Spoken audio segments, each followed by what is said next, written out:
There's pushback tonight against a bill aimed at cracking down on the overdose epidemic. A group of doctors and recovery experts met today, raising concerns about the proposed Kristen's law. It would impose life sentences on drug dealers linked to deadly overdoses in Rhode Island.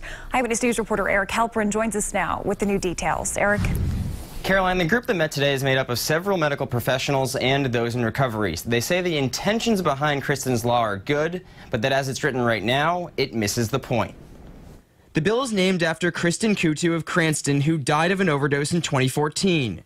Much of the current argument focuses on who would be impacted should it become law. There's so many problems, it's so vague. Haley McKee is in long-term recovery. She says punishments for overdoses should not be treated like murder. It's a horrible thing when somebody passes, but I don't think this law really takes into consideration all the factors that contribute, unfortunately, to somebody's passing in an overdose case. The bill has been making its way through the General Assembly with arguments on both sides. It would create stricter penalties, a life sentence, for those who sell drugs to people who end up fatally overdosing. Those in opposition, including Dr. Jodie Foster, who's an advisor to the governor's overdose prevention task force, say the law should target drug kingpins. But as it's written now, it doesn't do that. This bill is going to catch the small-time dealers, the people that generally have addiction themselves. It's those people many in the recovery community say deserve second chances that would lose other opportunities should the bill become law. Eyewitness News has previously talked with Kristen's mom, Sue, about that. It's frustrating for me because they talk a lot about people